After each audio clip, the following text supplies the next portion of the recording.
Hello, everyone. Welcome to episode 3. Can we just talk? Before we get into it, we're just going to ask for our word of prayer and then we'll get straight in. Cool, can we bow our heads, please? Heavenly Father, I thank you for the beautiful weather we've had today, and I thank you for the beautiful partners we have sat beside us. I pray that everything that we say today is dictated and guided by you, and that someone's heart may be touched. In Jesus' name, amen. Amen. So, can we just talk? Episode 3 is all about give me back my trousers, okay? So, basically what we're covering in this episode is, the ideologies of how it used to be, how it used to be, where men would go to work, women would stay at home, most of the time in the kitchen, having children, raising children, and all of that jazz, while the man, would go and be the breadwinner, and they'd bring home the food and look after the wife and, that kind of thing. Well, we live in the 21st century now, and it doesn't kind of go like that anymore. So this is what we're going to be discussing today. We just want to thank everybody for getting involved. Thank you to everyone who's been following us, who's been watching, supporting the ministry, messages and everything that we've been getting. Keep doing what you're doing. Thank you so much for it. Keep liking. Please subscribe if you haven't subscribed. And just continue to just get involved, because as we've always said in the other episodes, it's great for, it's good entertainment, but you guys don't know just how much it's helping us as well as couples, as we discuss and we share ideas. And so, that's it. So let's get going. Okay, so we're just going to do a quick intro. Obviously, some of you have been watching from episode 1 and you already know who we are, but for those that are just joining us, my name's Cherie. We've been married. This is my husband, Jonathan. We've been married for 9 years in July. And he's amazing. But other than that, I am a healthcare assistant, and you are? Paramedic. And Ray's? Okay, so I am Dion Ray, and this is my handsome husband, Marcus Ray. We two have also been married for 9 years. In August, we'll be married. I am a primary school teacher. I've been teaching for almost 10 years, going into 11 years now. This year, well done. Oh, levels. Done. I'd be locked on by then. I think I can get my primary school teacher badge. I think I can get that. Definitely. And Marcus, do you want to do what you do? Yeah, so I'm a civil engineer, working within the water sector, working on behalf of Severn Trent Water. So busy, enjoying it. Been doing it for about 10 years or more now. Still enjoying it, which is great. Over to you, Stacey and Dre. Okay, do you want to go? Shall I go? So I'm Stacey. This is my hubby, Dre. I'm an obs and gynae doctor, so I look after women's reproductive health all the way from cradle to the grave. I'm not currently at work. It's true. It's a real saying. That's just an image. Wow. Well, yes. Hope you're not the cause of those going all through the The cause is from the cradles, because I catch the babies. Right. Let me lose my train of thought now. It's gone. Oh, we've been married for, it will be 8 years this year. And yet we have 3 kids. So I'm currently on maternity leave, actually, because we just had our youngest one. Well, as they said, I'm Dre. I'm a managing partner of a marketing agency. So anything to do with online marketing, social media, YouTube. So I spend all my day glued to a laptop. Yeah, which in one of our episodes we will come on to. Go on, babe. So we're the Campbells. I'm Winnie Campbell. We've been married for 10 years next week. 10 years. Lockdown anniversary, D. It's a shame to be locked down for our anniversary, but that's how it goes. Yeah, we were meant to be in Thailand to celebrate it, but what can we say? I'm sure I was supposed to be there. Yeah, we were all supposed to be going to Thailand. Yeah, I think we're supposed to do something, but when it becomes similar to Thailand, there's some similarities. After lockdown, we can all do something. Yeah. There you go. Survive. When lockdown comes off. I was just thinking the Sabai. It's not the same. It's not the same. Go on, The then. food isn't the same, but it's still good. But yeah, I'm working as an A&E doctor, also looking after all people from cradle to grave, but not just concentrating on the uteruses and the ovaries. I work in A&E. Yeah, what do you do, Bob? All right, so everybody, my name is Micah Campbell. I'm a pastor by profession and a qualified counselor. I've been a minister for 8 years now, and it's been great. I really, really enjoy it. Some parts of it I love, some parts of it I don't like. For example, I'm not very good at admin, but I love people. So I'm an extrovert, and I love connecting with people, having conversations with them, and just having fun. Yeah, but you don't like admin, but your wife does. You know, she's good at it. Well, I don't know about that. You Is don't that out of choice? know. Is that out of choice or out of necessity, though? Well, okay. Winnie definitely helps me, put it that way. Good. Definitely. Okay, let's move on then, guys. Let's get into the topic today. So as Dion said, we're looking at give me back my trousers. Men, are we still men? Do we still rule the roost? Is it like that these days? Yes. No. So Jonathan, yes. No. Handle your business. So yeah, first question then. Roles. What are your roles within the marriage? You know, do the women have specific roles? Are they supposed to be in the kitchen? Do the men have specific roles? Are they supposed to deal with putting out the bins and all that sort of thing?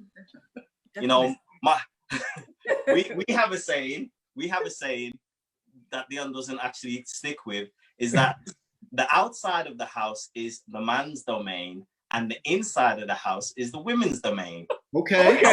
However, I can get on board with this.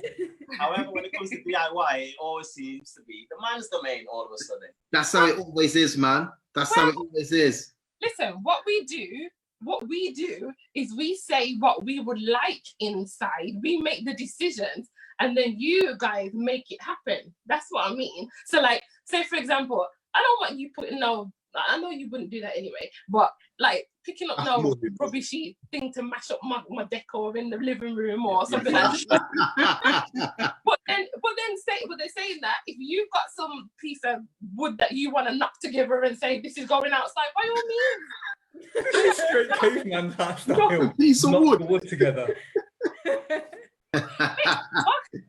So no. So wait a sec. So if I would like her to do something outside, am I within my remit to make that happen? Well, it depends. Why? Because I might want it to look nice out there, and I want you to do it. well, but in the 21st century, I can do whatever I want. Thanks, inside or out. So then, what about the roles then? Who does what then? So, are you talking about like for our point of view? Yeah.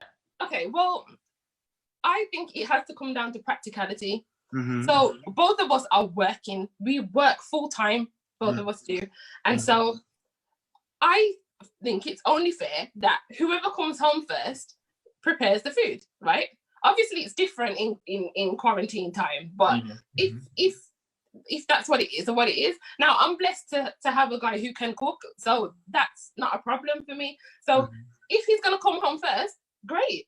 You know, certain things I'm not gonna do. So like, I don't want to do the bins. Why? I need to ask why. Because they smell and they're heavy. Well, yeah, they smell. But That's no different to a child. But I've got a question. Do you find it embarrassing? Do you feel embarrassed if your neighbors see your wife cutting the grass or putting the trash out or washing the car? No. No? No, Jonathan? So I went through a stage where, like I had Marcus said, the woman's domain's inside and the man's domain's outside. But I didn't discuss that with Shuri. That's what it was in my head. This is when we first got married. When we first got married. So one of the times, Shuri went outside, so I'm going to wash the car. And I'm telling you, in my heart, I felt so angry. I was like, what's she washing the car for? Like, I'm supposed to wash the car. I'm here to wash the car. If she wants a car wash, why didn't she tell me? And it was the same when she decided, I'm going to clean the drive. She goes, oh, I'll clean off the drive. And I was like, okay, then you can clean the drive. Deep down again, I felt angry, and it was the same as you. She said, oh, can I cut the grass? No, she went, I'm going to cut the grass. I'm just thinking like, yo, know your place, man. No. Hey, So, Jonathan, you should have stepped back and let her do it, man. What's wrong with that? nah, so. Jonathan, listen. But the thing. Sometimes, right, I can't wait for the longness of things to be done.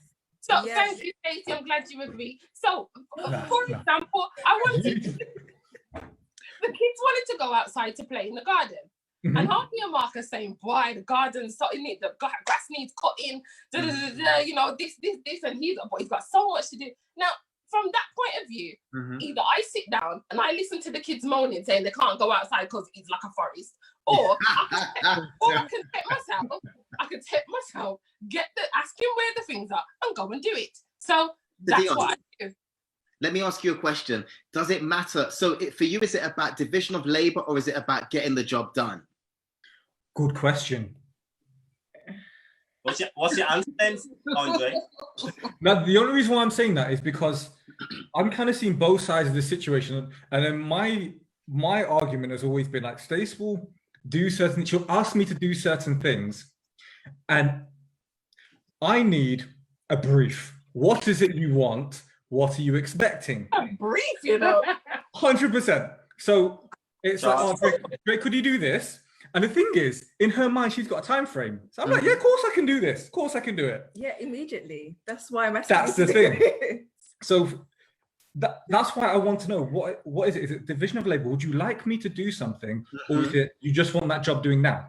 Right. No, so it is division of labor, but also because I usually have a long to-do list in my head. So I need to like get moving on the list, or else I get stressed that the list isn't moving anywhere, and then it's just not going to be there tomorrow. So I need it to be done. I need the help, but I also need it to be done now. And I think the reality of it is a lot of people are like that, because I know Win can be like that too. You know, it's about efficiency. It's about time. It's about wanting it done immediately. And I mean, back to the car washing thing. I remember I went to Poland to preach and stuff, and I was gone for 3 weeks, and Winnie got a gardener to come and mow the lawn, and I felt uncomfortable, you know, and she was putting out the rubbish, and I thought, what are the neighbors going to think? But you weren't there.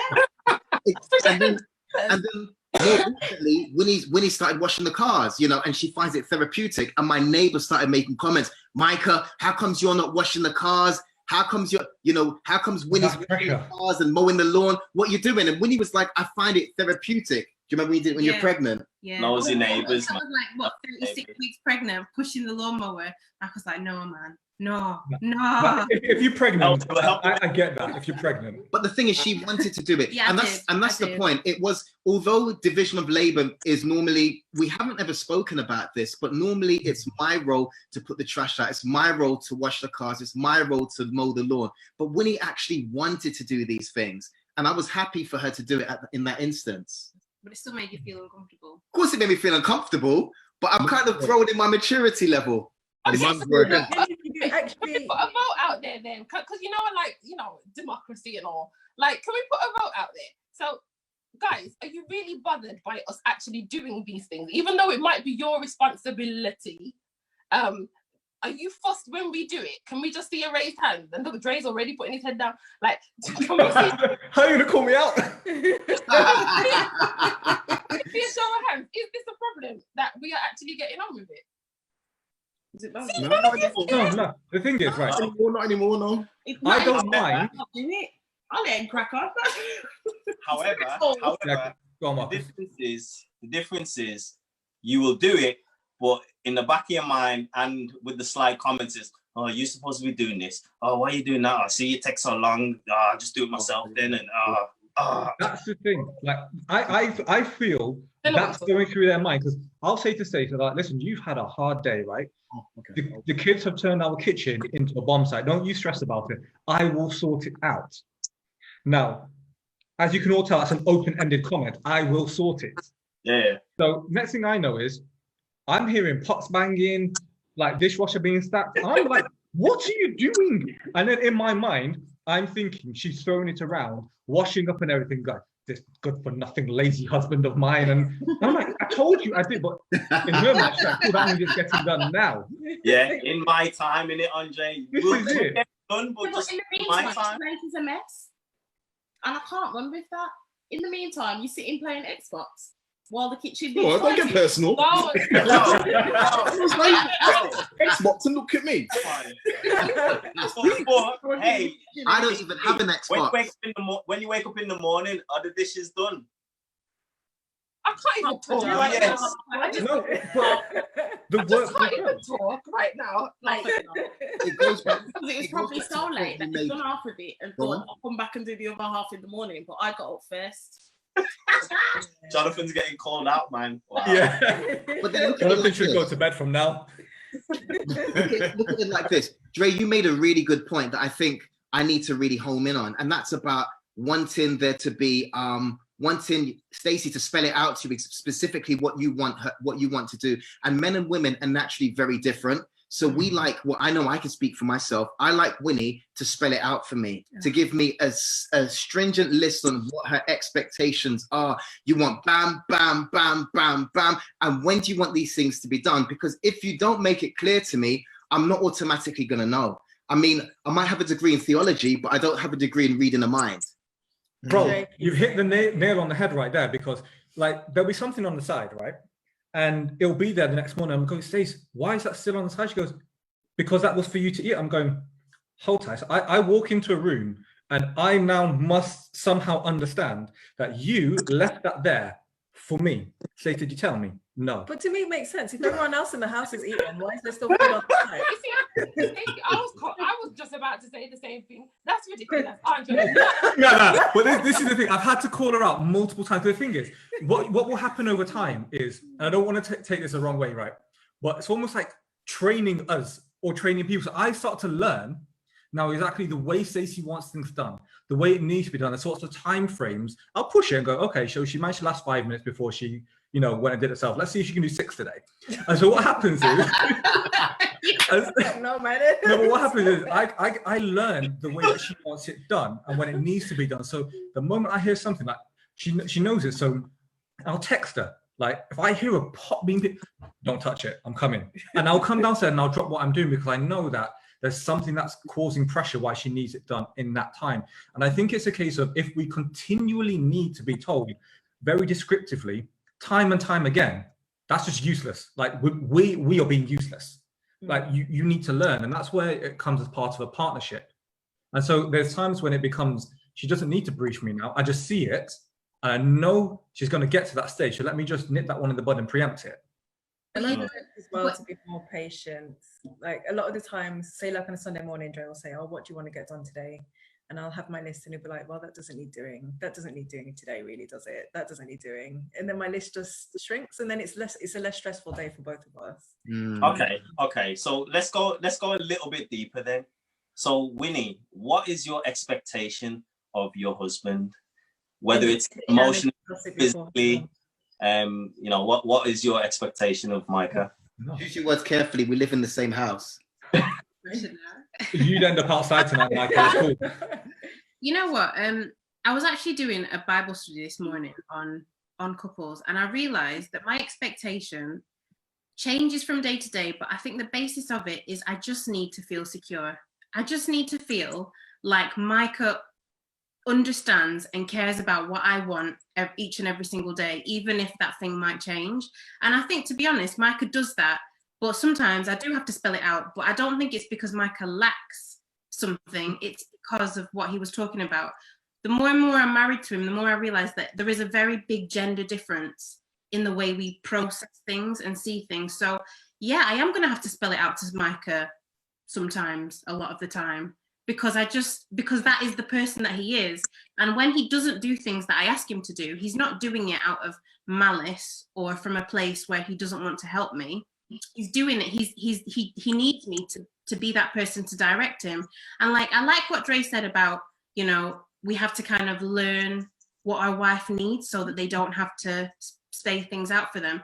But reality for me is me and Michael will be married 25 years, and there'll still be times when Michael won't understand that I'm getting stressed because my to-do list is so long, and I want him to save me, but he's not there to save me. So I just want to feel that my expectation is, yes, Micah does do stuff. He's practical. He cooks. He does all the stuff, you know, there's no gender difference between the roles. But I just want to feel like my husband, if I say, babes, I'm really struggling, I just need to feel secure, like he gets what I'm feeling and he's going to be there to help me. Absolutely. And I also think thank you for saying that, when also building upon that, I recognize that there are things that I would do naturally for Winnie that she may not want me to do, because women and men naturally change over time. And we've been married for 10 years. We've been together 13 years. You guys have been married for 9 and 8 years. You know, you naturally progress and you change. And the person that Winnie was and I was when we first got together,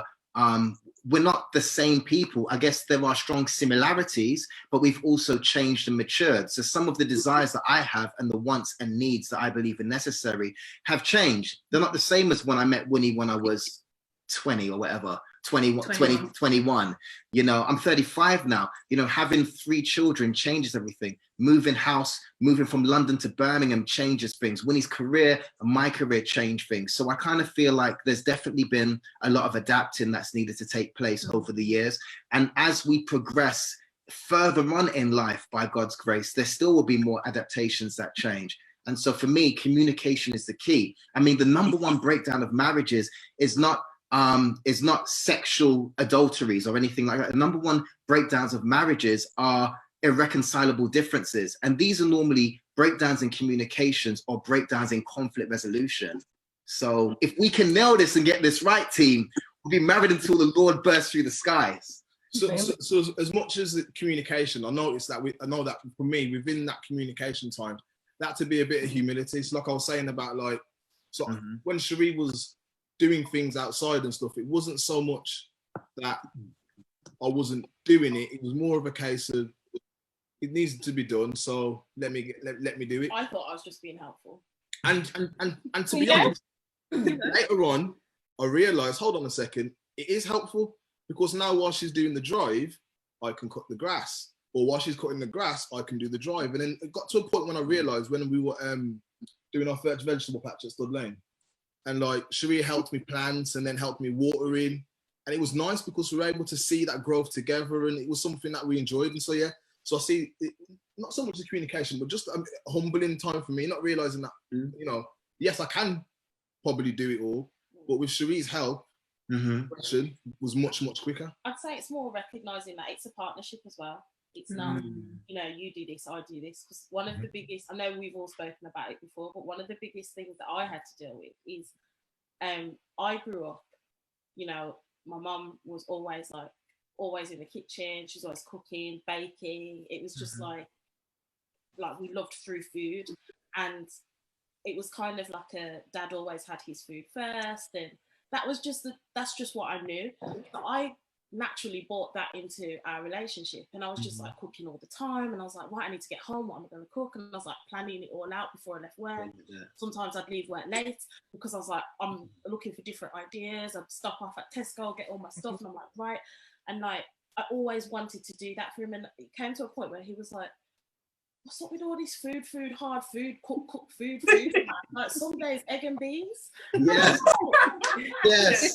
I like Jonathan, for real. It hurt me, you know. Like, I was upset. I genuinely was upset, because I thought, I'm doing this as like a sign of love, like an appreciation for what you do for me. Here you are telling me that some days you're quite happy. I did appreciate it, man. I know. I still do. But it was hard for me to like say, oh, okay. So what now? Okay, I won't do that then. And then, wow. And he's like fully cooked, and I'm like, oh, okay. Like, what do you want me to do now? You want me to relax, man? You want us to sit down and chill? You know, obviously, every man out there loves a woman who can do that kind of thing, Cherie. Every man wants their woman to be able to cook and clean. Listen, and all my parents, again, same with like Cherie saying, you know, the way how you are raised has a huge impact on what you become. So my mom, I only used to see my mom really cook on Sabbath dinner. My mom would go in Like Shireen knows that would be the time. Auntie Claire will come around, like it's dinner time, I'm coming, and that would be her time. The rest of the time, my dad is quite happy cooking, and he cooks very well. So when I saw my mum doing things, the way how my mum was just like, my mum, she took the wife thing to next levels. Like my mum would sit there and she would iron for hours, iron clothes, make sure she'd washed and she'd iron, she'd do this, she'd do that. Because my dad says he ain't doing no ironing, that's not what he's doing. So mum 100% would just go for it. And obviously when I then got married, I'm thinking, I'm gonna have to wash and iron and do all these things and then cook and all of these things. And I literally sat there probably maybe 1 or 2 times, and I was like, I'm gonna be the wife I'm supposed to be, and I'm gonna try this, and I'm gonna iron, and I'm gonna this, and I'm gonna that. Yeah. Hey, I was there for 8. Like I just said, nah, forget this. I can't do it. Either you're gonna have to learn how to iron your things. But then, Dion. And he knows how to iron it. He's raised well too, so he's good. Yeah, he's cool. I think my upbringing was always a case of mom and dad always kind of shared out things anyway. Mm-hmm. So I'd see either both parents in the kitchen, sometimes even together, which is good bonding time as well. But I'd see the mix of both, and yeah, there was a lot of the things outside the house, as we spoke about, dad did mostly, and mum would look after the stuff inside the house. But if she needed the help and support was always there. So I think, as you said, Dre, and as you said, Micah as well, it's important to have that communication and that balance between how you run things. Obviously, you guys make it work for yourselves. If there's one task that is better for the wife or the husband, then you stick to that task if that makes things run to time and everything else. Mm-hmm. And that's a very fair point, especially what Dion was talking about earlier, where about your parents. So for me, anyone who knows my mum knows that once you set foot in past the threshold, you don't do anything. And if you do, like, you're in trouble. Like, I can put my phone down on the side or a glass of water that's half drunk, and by the time my bottom touches the chair, it's cleared away. Genuinely, it's gone. Like, you will not see it. Like, you, Stacey. And the way that and this is the thing. And so I could go to sleep, and it could be 1 a.m, like, I'm hungry. And my mum would get up, and she did for everyone, not just me, for like the whole house. She would make like 3-course meal. And I remember when Stacey and I were getting together, she would just sat there going, nah, what's this boy that you're giving me? Because, and you know what, the thing is, it creates, not that I came into it saying, I expect you to do all this and all that and whatever, but what it does is it conditions you to almost think that is what a wife does. Because I'd not been brought up to see anything different. And so there were very clear delineations that in the house, my dad can throw down. It's like, my parents aren't together now. So when I used to live with my dad, there was a rota. And like, it wasn't to say, oh, it's a Thursday, so you're going to cook. No. We had our own speciality dishes. So like, I would be spaghetti bolognese. My dad would be throwing down like patties and pizzas and all of this stuff. And then my mom would be like, oh, she wants Eskevich fish, all of this stuff. And so it depends upon what you want. But when I got into marriage, it's kind of just, I had to realize I had to step it up, because I'm not looking over at this woman that's giving me 3 children and be like, you know what, babes, it's 2 a.m. and I'm still hungry. Yeah. Like, it's not going to happen. I'm going to have to live outside. Marriage will be done. Kitchen's on your right. And if you can't find the kitchen, you better phone Uber Eats. That's it. And so this is the thing that we kind of need to like understand, is that our upbringing gives us an almost it conditions us in a certain way. And I think the very important thing that everyone, once it reaches that age of maturity, is at some point you have to stop making excuses and blaming your upbringing. And so for me, I had to address the fact that, you know what, yes, I had a particular upbringing, but looking at what I have now, in order for this to succeed, I have to change. And I'm not saying the way that my parents were was wrong, it worked for them. But my marriage is different to them, and I have to step up and pull my weight. You know, that's good that you've actually been able to identify that, because there are many people in marriages that can't identify that, and their marriages break down because they run it like a dictatorship. You know, they try to go into the marriage like they're Kim Jong-un or you know, Idi Amin or Mugabe or Boris Johnson or someone like that. I had to get that in there. I'm joking, but you see, I was building up to somewhere. But you get my point. They kind of run it like a dictatorship. And my upbringing was slightly different. So my mum cooked a lot, and so did my dad. But my mum taught me to do everything from the age of like 9 or 10. Then I went to boarding school with Jonathan. We did hard time there, 5 years hard time. You know, I came out, but that's another story. But anyway, my mum taught me to cook, clean, wash, iron, sew, all that stuff. And so she used to say to me, I don't want you to ever be a hindrance to a woman. I don't want you to be a hindrance, but a blessing to her. So when we first got married, I remember when Winnie was a student and stuff, I used to cook, clean, and all that kind of stuff for her. Do you remember? Yeah, you did everything. And I wanted to pamper her. But after about 2 years, I got burnt out, man. So I can't do this anymore. The cooking, the cleaning, the washing, the ironing, the sewing, I can't do this anymore. And so it kind of came back to the division of labor, being able to kind of discuss roles and stuff. Yeah, which leads us into the question, really.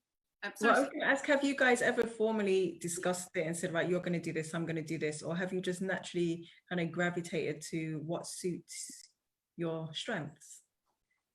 I don't think so. I don't think we've formally sat down and done that. That's not saying that can't be something that's useful, because if you don't know within your relationship, then like we spoke about communication, it's useful to sit down and say, well, I've never done this, so I don't know how to do it, or I don't expect to do it, or I would like, well, rather than say I expect her to do it, it's better to say I would like you to do it.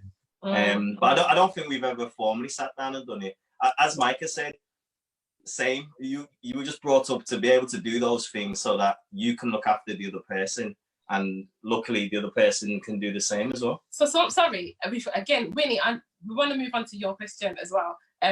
But somebody just raised in the questions, just saying like, what has anyone kind of grown up in a single parent home? So you know, we've all spoken about like when mom did this and dad did that, but there's some strong single parents out there that have to just do everything. So does that have an impact on like, I believe it would have an impact, absolutely, because you know, I think us being in homes where there's been both a mother and a father, you know, we watch and see what they do and how they and then our expectations are roughly kind of the same. However, if you are coming from a home where there's only one parent, I guess you would be just doing the whole thing and just getting on with it, because you know that if I don't do it, there's nobody else to do it. So I think I would say to that, obviously that's not my experience. However, I would definitely recommend you need to be able to go into this partnership and know that's what it is. You're going in to share with someone who expected to enter into this marriage and be self-sufficient and do everything yourself. That's not the expectation from your husband to be or your wife to be, whoever's asked the question. It's you have to have that discussion. We've just said, have you formally sat down and spoken about it? And yes, none of us have, but it's a wise thing to do. If that's not your experience, then there is no harm saying, look, this is new to me. I don't know how this is going to work. What sort of things do you expect from me?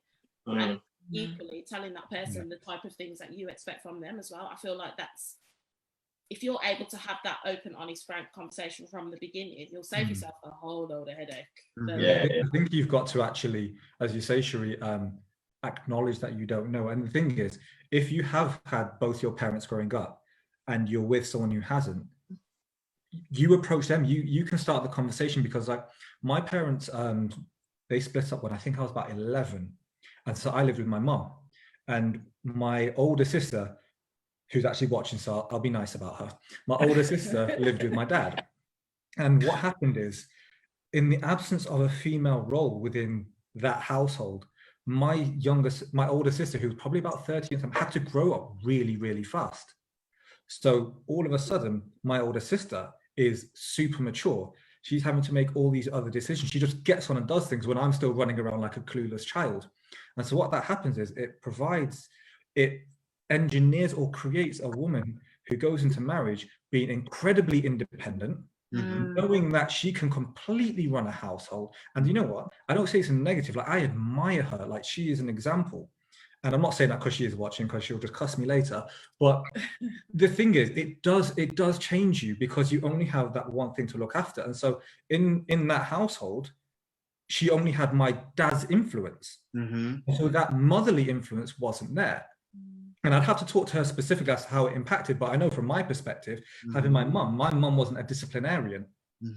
And so therefore, I was brought up in, to be honest, I was wild whilst growing up, and I did a load of things that I would regret and I wouldn't even repeat on camera. And so it changes who you are. But it comes back to what Cherie says.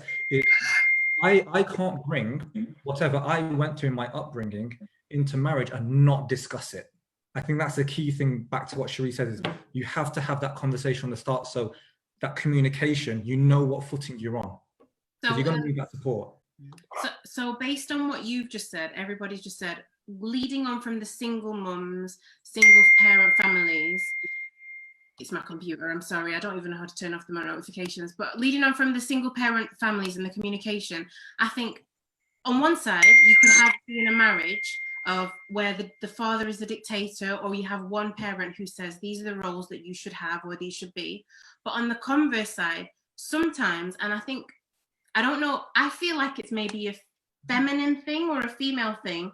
There's an obligation inside of us to feel like we have to carry out so many roles, regardless of whether or not we have a career in the background or not. And a lot of the times, I feel like arguments in regards to division of labor, even in our marriage, sometimes aren't necessarily because I'm doing everything and Micah's not doing anything, because he doesn't want to, but it's because I'm doing stuff and I haven't actually told him, because I am trying to be that independent woman who wants to rule the roost, have everything. And to be honest, I'm not going to lie, but sometimes when I have to-do lists that are really, really long, and I have accomplished everything, got the kids to bed, and then Micah's like, wow, you did all that and I didn't help. It's like, yes, I've proved the point. I am that woman, you know what I mean? But then I would always say to Winnie, you don't need to act like a single mum in a marriage, because I'm here to help you. I'm here to share. And you know, it goes back to that communication part. Do you know what I mean? Because sometimes I can act like a single father as well and do all of these things when Winnie's doing a couple of night shifts, and then turn around and I'm vexed because I've done it all myself. But if only I said I needed help, things would have been different. But there we go back to the beginning again, where it's like we want it done in the time that we need it done right there and then. But then is there a time frame? Because it's stressful that you've got this long to-do list. Yeah, but I have the same argument. Tick them off.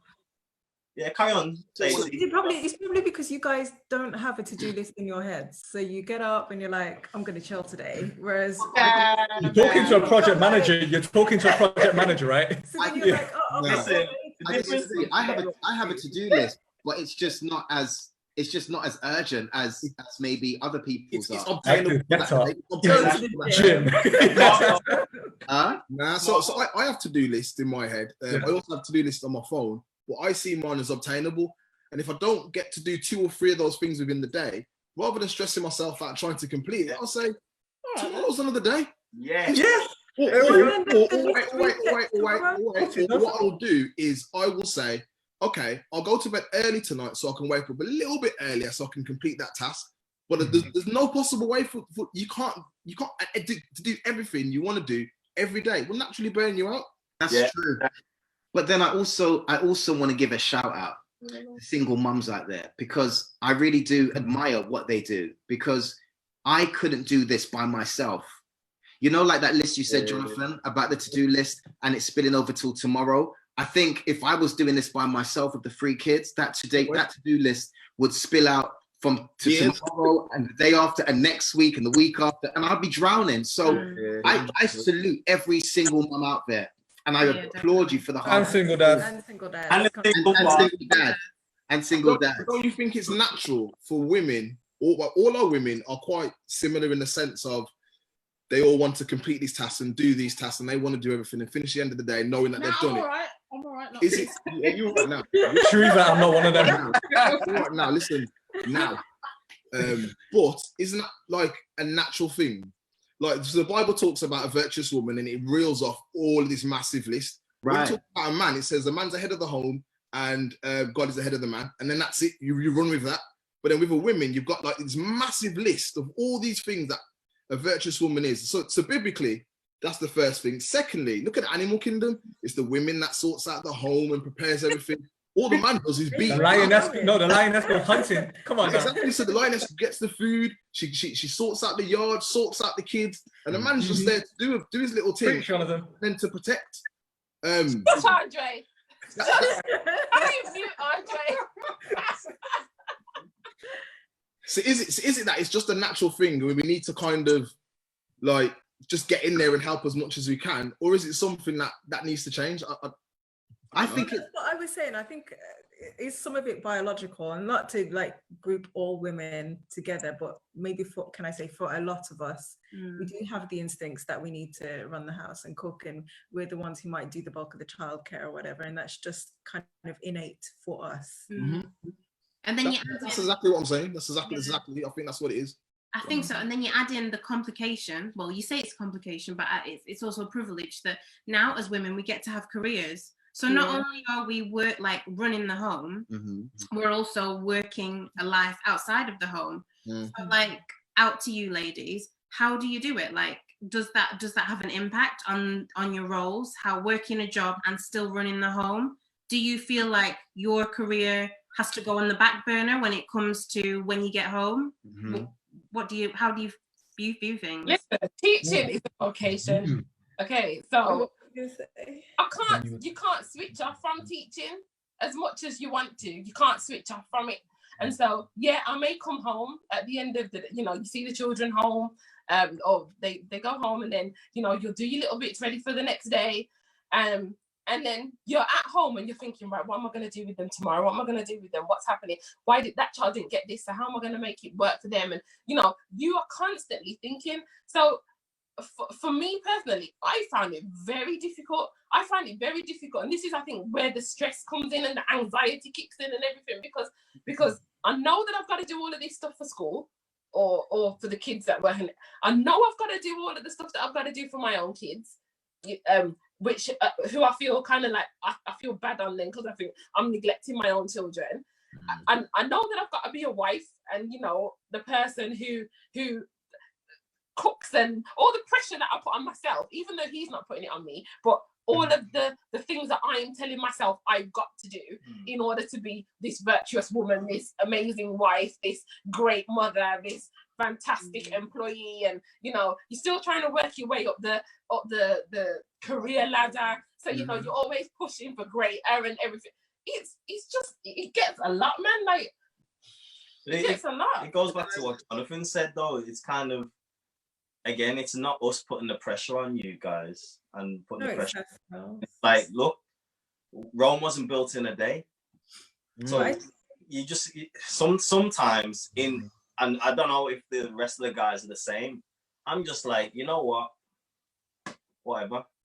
Yeah. But I think that's the difference. Like Dre won't tell you, like I talk to him quite often about the mental load. And I think women carry so much more of the mental load. We worry about, okay, well, I know that the washing basket's full, so I need to get a wash done today. I know that one of the kids has gymnastics at this time today. I need to sort this out for work. I need to get clothes ready for school. I need to get my clothes ready for work tomorrow. Dinner needs cooking, place needs vacuuming, garden needs doing. And you carry all of these things in your head. You need to remember where everyone needs to be and what needs to get done.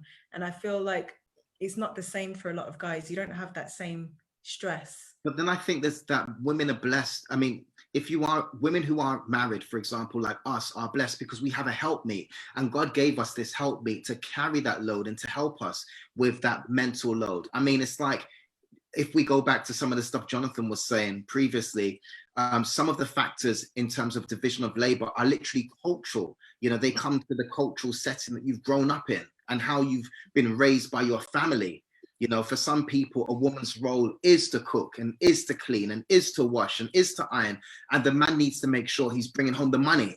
And if the man isn't bringing home the money, then there's a problem. you know. And for others in other cultures, it's the woman's job to work and to do that stuff, and the man looks after the kids. Absolutely. So I think it's about having that balance. Go on, Jonathan.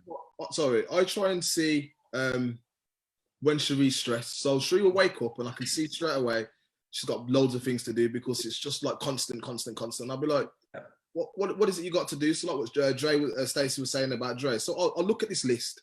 She'll give me the list of things and I'll be like, same thing. Well, you don't need to do that. That's not. Why do you need to do that? Yeah, now? you know what I mean. And like, actually, I have to say, like, really, I know you probably feel the same. Praise God for Stanbra, because this guy is self-sufficient. And I am telling you, there are some times that I think to myself, I've got to do this, I've got to do this, I've got to do it. And I'm like, hang on a minute. And the second I talk to him about it, he's like, but it's cool, it's calm, because I've done this and I can sort that out and I can do that. And like, it's almost like I forget sometimes. It just takes that little conversation and he just runs with it. And suddenly I've got half an hour where there's nothing to do. And I'm like, but 20 minutes ago, I was really stressed. Yeah. And he was just like off doing everything. And I'm just sat there like, oh, I've got a half an hour window. All right, I'll sit down. Not really. Grace. Yeah, Grace. okay. Grey's Anatomy. Station 19. Station 19. I think this is what's really important. It's not like you watch a lot of TV, Cherie. Hey? Did you read your Bible that much? Do you know how many episodes I have not watched? What's in 3, 2, 1? Start Grey's Anatomy. Does Ray love Jesus? I feel like talking and sharing. I haven't watched it. Do you know what break is? Anyway, we're digressing. Yeah, but nah, like with that, it is beneficial. I think it's really important with what Cherie's talking about, where she said she got the extra time, that I've had to almost say this to Stacey because she won't see it herself, is it's important to schedule time to do nothing. Yeah. Woman, it's important to schedule time so that, like, when Stacey's in here, she's trying to, hold our daughter. She's trying to, feed at the same time as two kids trying to kill themselves over there, and food on the. I'm sat there going, hold tight, like, feeding this child is well within my capabilities. Like, it's not difficult. So I'll take her. Yeah. I can also watch the food there, and I can happily watch my 2 kids kill themselves. So you take yourself into that room. You didn't mean and chill out, like, just have that time. Yeah, but there might be social workers watching, bro. I was just saying. Yes, it's that holy place. Yeah, but this is the thing, and I've said it to people who I work with. I say at home, it's just there's nothing wrong with taking time, and don't feel guilty about it because everybody needs it. And I think it's that guilt of going, there's a million and one things to do. How can I sit down and miss this chaos? Well, the reason why you can sit down is because we've got it covered. Yeah. And I think it's sometimes like women who have this huge mental load don't want to ask, but we have to see the stress. We need to notice those signs and just step in and go, take that time, like you need it. Don't feel guilty. Yeah. And you know what? If you're not going to come back for the rest of the day, you're just chilling in there, or you want a bath or whatever, it's your time. Like, do it. Exactly. And I try to say that to Dion a lot of the time.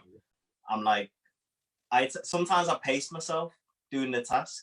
Yeah. I'll just stop for a minute and I'll just sit down and do nothing for 5 minutes, 10 minutes, and then I'm good to go again. Yeah. Why are you stressing yourself? Don't stress yourself.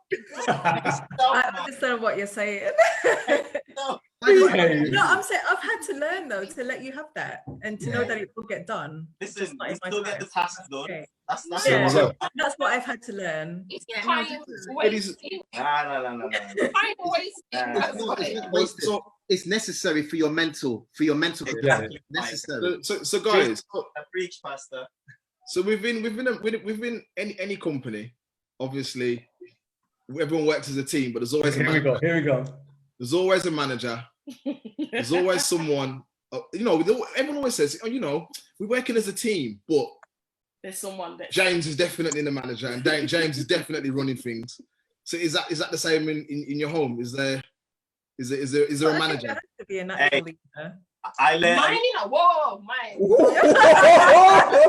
You don't need to What you said, Marcus? We know now. I learned a long Full-time time ago. hygiene. I learned a long time. The couch looks comfortable.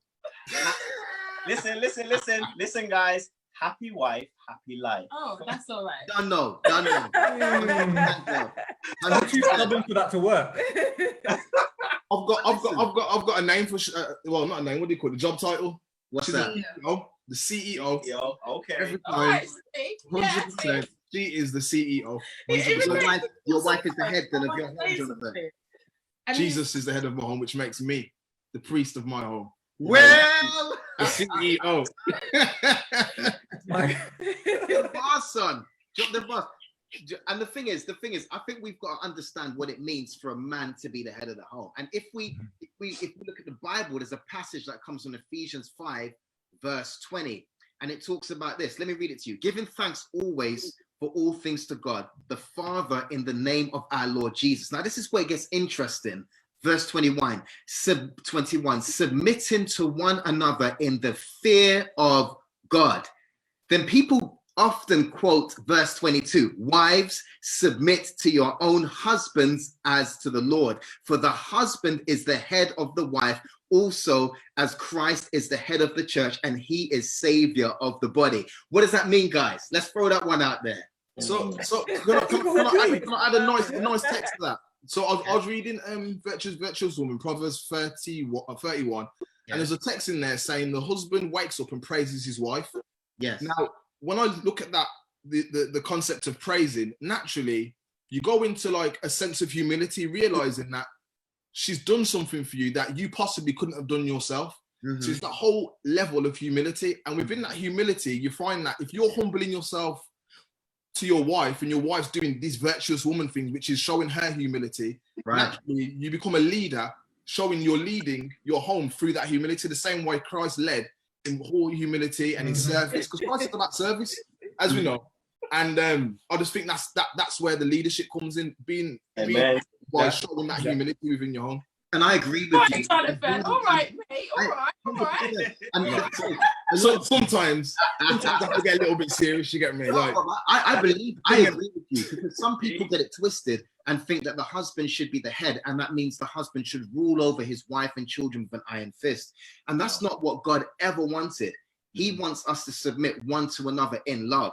And we love each other by doing those things, by praising, by affirming our wife, by making them feel special, by cherishing, by protecting, by all of those things. And so, and I was going to say, and in terms of if we're going to take it biblical and say, in terms of that Christ-God relationship, who made the biggest sacrifice?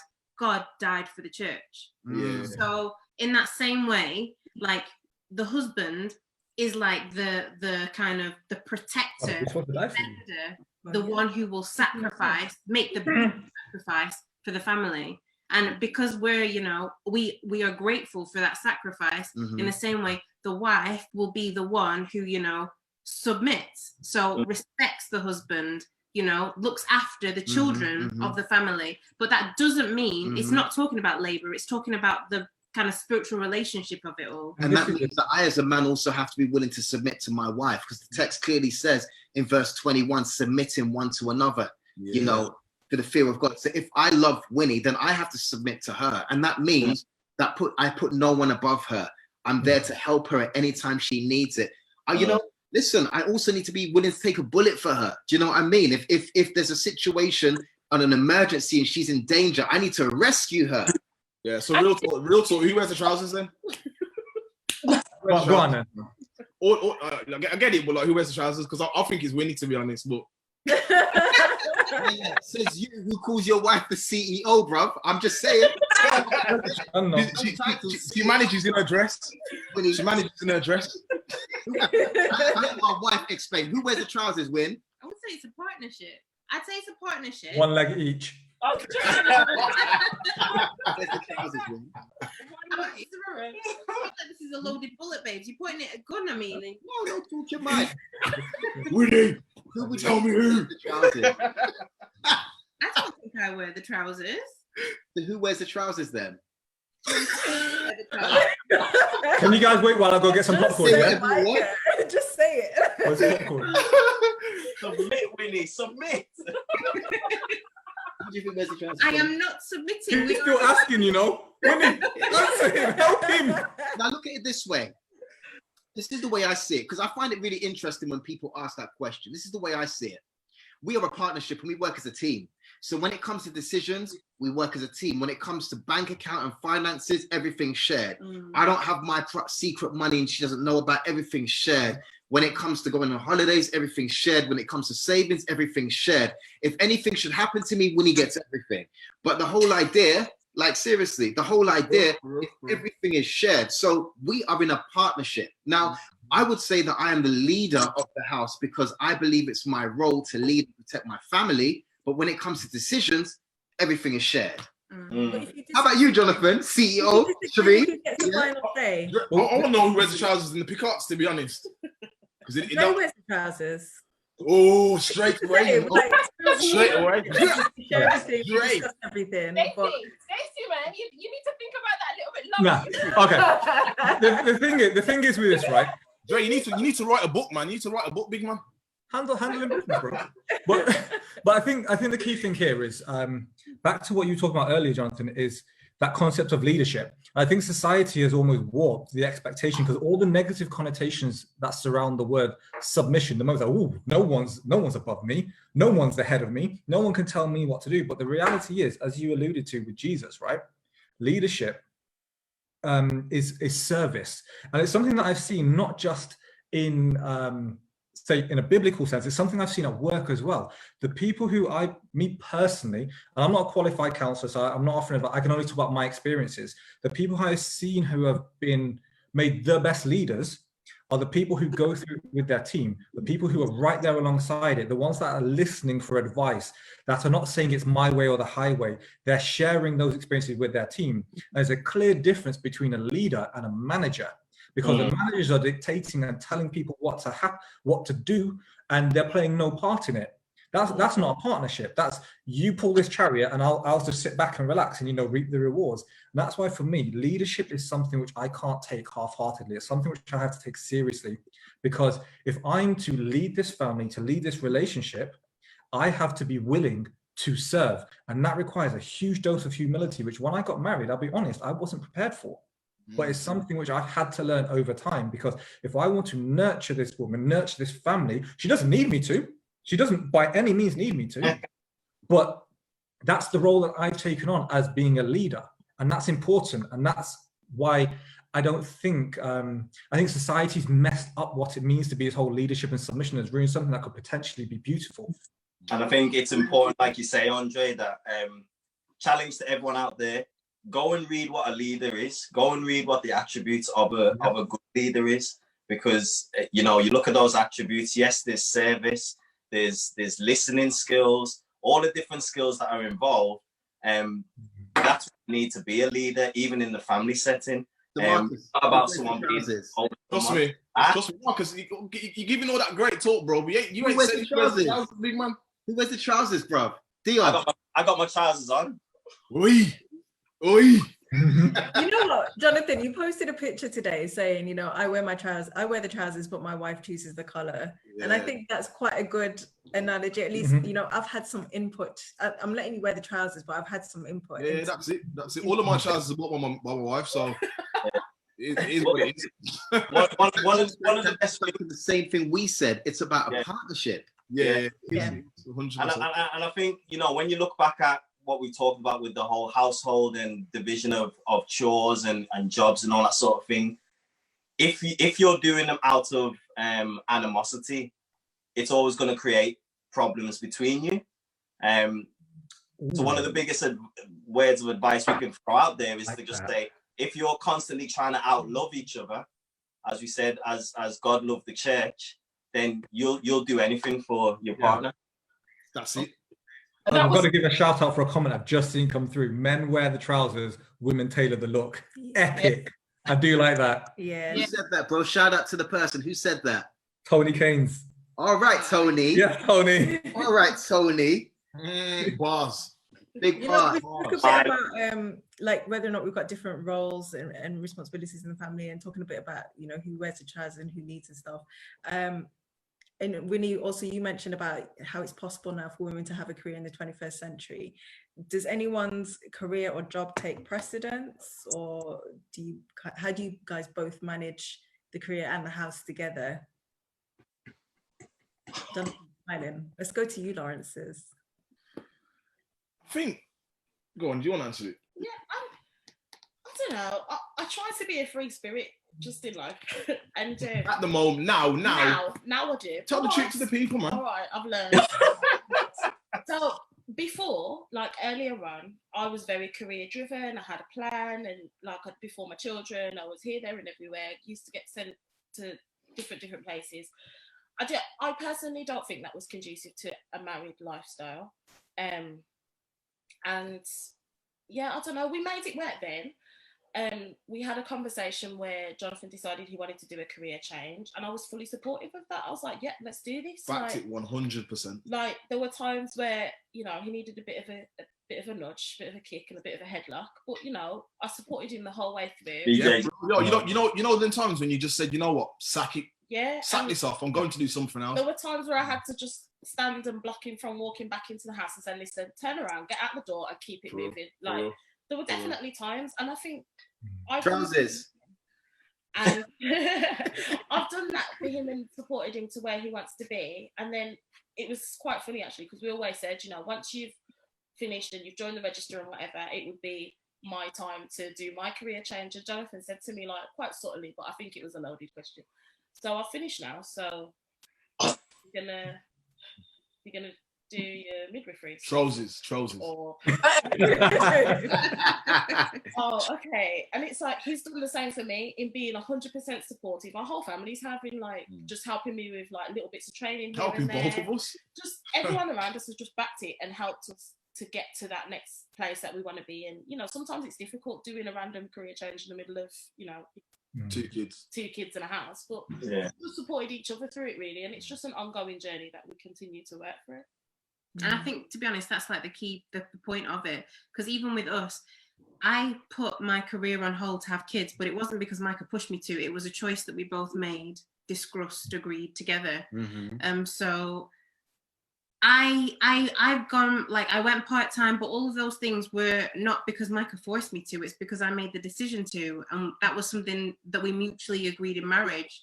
And to be honest, I kind of, it's almost like I feel a little bit torn, because I do feel that there is a role of a woman, because we can do these things like carry a mental load. Yes, we are supposed to share them with our husbands, but the multitasking is something that comes naturally, I feel, to a lot of females, including myself. That's a myth.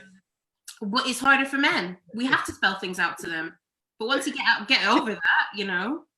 I'm sorry, did I just say something? What's a myth, please?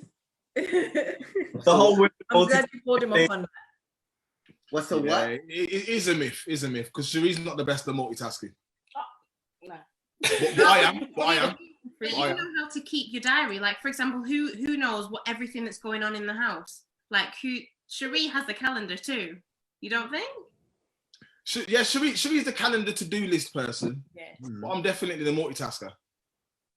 Yeah, because Really? I get super worked up if I'm trying to, like, if I'm doing one thing and then Caleb's talking to me about this and then I'm thinking about something else I've got to do. That's when I start to spiral, and that's when Jonathan comes in and he's like, "Stop." I think I can multitask. I can multitask. So can I. Does Marcus agree with that? But you see, when Marcus gets to this point where multitasking is too much, like Cherie's talking about, that's when he'll think that it's okay to have his 5 minutes of quiet, and then he'll go.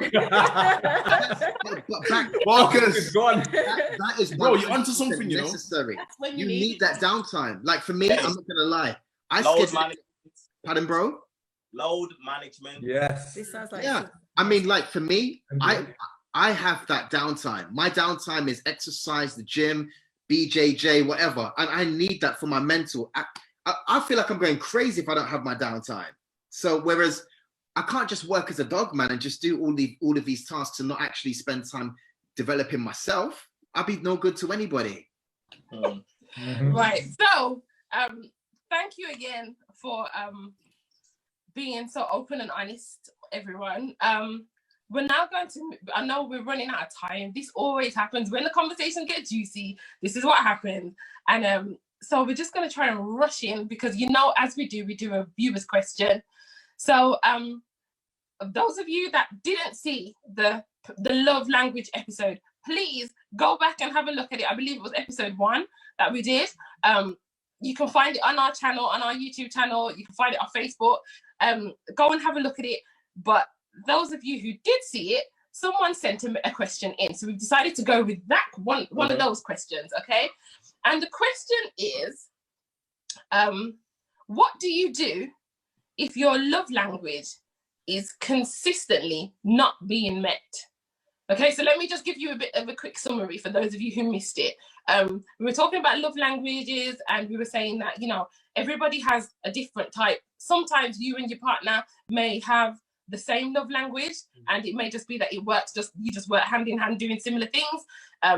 It may be that you have completely different love languages, and somebody might want their physical touch, somebody might want affirmation, somebody might want, I don't know, whatever category cooking food underneath comes under, but like that might be their love language. Yeah, that might be their love language. So one of the questions that were sent in was, well, then what do we do then? What do we do if I've worked out that, or I believe that this is his love language. He's told me this is what he likes. I'm doing all of these things to try and give him the love language that he needs, and I'm just not, it's not working. I think the first thing you have to do is communicate. So have you told them what your love language is? And not just what it is, but how you like it to be expressed. Because we spoke a little bit about it in the first episode, how, for example, my idea of quality time is FaceTime, sitting down, eye contact, deep conversation. Dre's idea is quality time is us sitting next to each other watching a film. Parallel play. So they need to not only know what your love language is, but how you want it to be expressed. Okay. Anybody else got any other ideas on that? I think just adding on to what Stacey said there as well. For that person, if they see that the love language isn't being met and they've already explained it to them, you'd like to think that whether it's husband or wife, the person that's not expressing that love language loves them enough to try and provide that love language to them. But as you said, the first point is you're going to have to let them know what it is, communicate to them. And the likelihood is they love you enough that they're going to do their best to try and do that. For some people, it's not natural. Don't make the assumption that the person knows what your love language is, or like Stacey said, how it should be expressed. Like we've spoken about it, to an extent today. It's not, you can't expect someone to just understand or to know and have all the answers. Like, you need to obviously I see your eyes. You need to communicate it. You need to explain, this is how I'm feeling, this is what I want. And I feel like maybe you don't understand that, or I just want to work to move forward on it. Like I feel like unless you're quite prescriptive with how you feel, then you might not get a change immediately. I think also you've got to be quite explicit. Unfortunately, sometimes some people don't just get it. I like to be touched. You have to explain. So Dre, Sorry, bro. So you explain. Bring in the context quickly. So I want to be cuddled when we're sitting and watching the TV. When we're walking down the road, just hold my hands, babe. Okay, cool. I'll hold your hand. Maybe that's how. To be more explicit. Maybe they just didn't grow up seeing that. Maybe that's exactly. Or you have to just grab his hand. And I think also as well, what I would add is ideally, yes, if you've spoken to them about it, sorry, they would make the effort to try and do it. But if you think you've done that and you're still not getting anywhere, maybe have you considered that they may be feeling away because they aren't getting their love language, or not getting. So they feel that you're not loving them in their love language, and so maybe you both just need to sit down and have that conversation. And if you're starting to love them in their love language, then hopefully they'll also reciprocate. Well, I think one of the things with this is it's not everybody has that same ease of communication, because I know for myself, I was never one of those people that was in touch with their emotions. Or, I couldn't communicate what was going on. So I would feel weird if I'm walking down the road and like, yo, do you want to hold my hand? Yeah. I'd feel a little strange, even though internally that's kind of what I would want. And so I think it's when you're having those conversations, I know for myself who struggled to articulate what was going on internally, I was putting undue pressure on my partner, almost wanting them to mind read and go, please just pick up on these, you know, these little signals that I'm giving you. Like my hand is here, like hold it, come on now. But then I also think, but then building upon that, I also think that if the love language isn't being met and the person has explicitly spoken to their partner over and over again about it, then they maybe need to have some intervention. They might need someone as a mediator to talk to express themselves. You know, someone they trust, maybe a friend or a family member or a pastor or a counselor or someone they can talk to express this. Because if their love language consistently doesn't get met, then the communication will break down, because our love languages are how we communicate. Okay, guys. Well, we've come to the end. I know we've come to the end, and it has been, as always, a good conversation. I kind of feel like I just want to throw one short question out there really quickly. Go on, Dee. Go on, quick. Okay. So one of the other questions that was sent in is, how do you deal with insecurities? So let's do it really, really quickly. So for example, how do you deal with I don't know, say for example, Marcus went out to somewhere. He said he was going to link up with you, man. Yeah. And in the back of my head, I'm thinking, actually, nah, I need to phone Cherie. Cherie, is Jonathan out? Like, who's he out with? Like, how do you deal with that? What do you do? Is it as simple as, look, you've just got to get used to just trusting them? Or is it or is there some kind of steps that we need to take towards building up this kind of? There's obviously kind of underlying issues that have caused that trust to be broken. And you have to identify those. Yeah. Because I think one of the things that we do, and to be honest, I get a lot of people frowning at me and thinking, why are you doing this? I take it as almost like a badge of pride if my partner doesn't have to feel insecure or worry or stress about these sorts of things. I will go out of my way. So I almost take her insecurities as my personal challenge to eradicate them. Right. If I love and I can that help me, I take them on as if those insecurities are my own. And I look at them as in, and I can't say all the time, because sometimes, not for you personally, but sometimes people's insecurities can be completely irrational. There's nothing that you can do to alleviate those. But for instance, I remember like I'd go out for a meal with a couple of work colleagues down in London. And I remember I'd get a message from Stacey. Everyone would be like, oh, she's checking up on you.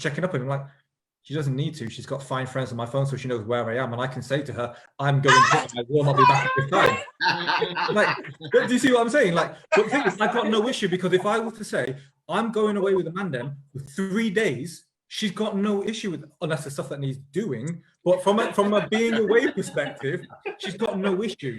And that comes from, she knows I will go out of my way to alleviate that stress. And I think that's where it comes from. You can't just do it alone. So I know when he's leaving work, so I can get dinner ready, guys. No, but that's okay. I mean, I have the same, and I've always said to Winnie, I actually want to have it on my phone, because if something was to happen to me, or I was to get stranded, I want her to know where I am. I track it how late he's gonna be. Allow me. You are never on time, bro. Man, that's my weakness. Okay, but look, going back to the insecurity thing, Stacey, you mentioned a really good point about it coming from somewhere. There's a root that causes that insecurity, and maybe that comes from a traumatic experience, or maybe that comes from being let down over and over again, or potentially it comes from being hurt in the past. And so one of the easiest ways or best ways to find out how to help someone with their insecurity is investigating the origin of it. And I don't believe there's necessarily always a solution to fixing someone's insecurity. Sometimes the biggest solution is prayer and time. Sometimes it just takes time. I was gonna say that it's a time thing, and it's you're growing, you're maturing, you're working it out, and eventually you figure it out, and then you see that mutual trust between each other, where but I'm not really good at like telling you like what I'm doing and stuff. He's not. But, I'm not really good but then because of the type of person he is, like you guys will, if this guy's not doing VJJ and he's not at work, He's not on the phone to Micah or Sam or one of you guys. Why are you starting at the BJ? Like this guy, like when he said in the first episode that his love language was time, like even my mum knows now. My mum will even say, like, she even said after she watched the first episode, well, that's why I don't call you when Jonathan's not working, because I know he likes his time. Like this guy, I know when he's like, it's just that's just how he is. He would rather invest any spare moments with us and with his family, with his children, whatever. And if I'm going somewhere and I feel the need to tell him, so when I'm out with you girls, I'm like, I'm going here, I'm leaving now. Oh, I've got here. Oh no, I'm there now. I'm there now. I'm walking to the car. Stacey, someone's walking with me. Yeah. He's like, all right. But I just feel the need for him to know that. Yeah. But sometimes he's like, all right then. Like, it's fine. Yeah. I think to kind of maybe summarize it all, I think it comes from two perspectives. The first is the security with your partner? Like, do you feel secure in that partner? Is there a reason that you don't feel secure? Are they giving you actual, like, rational reasoning for you to feel insecure? There's that evaluation that you have to do there. And you have to, like, make sure that the communication between the two, because that's what it boils down to. That's what everything always boils down to. It boils down to communication.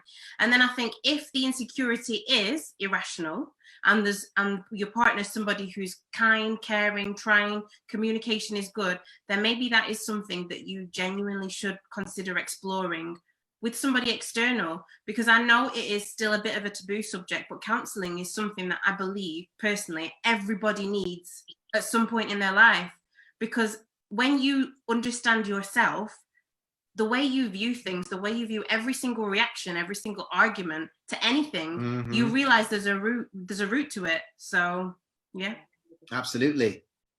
So guys, we've come to the end of this program, and I really do hope that you've all been blessed and enjoyed this conversation about who wears the trousers. Please do make sure you continue to stay in touch with us, as we want to make sure that we can address your questions.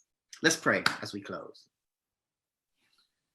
Dear Father in heaven, thank you for once again allowing us to be here, allowing us all the safety, so that we're able to come together and discuss the things that we've discussed today. Help us all to be humble, to have humility within our relationships and just in life in general. Help us to be servants, Lord, and help us through being servants to be good leaders, good spiritual leaders, good leaders in our home, good leaders in our workplaces, Lord. Bless us and keep us safe. Help everybody on their own personal endeavors. And thank you for everything. In your holy precious name I pray. Amen. Amen. Amen. Okay, guys, thank you so much for staying tuned, for watching, for getting involved, for sending in your comments. Keep sending in your questions. Keep sharing. Keep subscribing, keep liking. And yeah, just continue to keep following. Can we just talk? All right. Thank you so much. See you all. Take care, guys. Bye.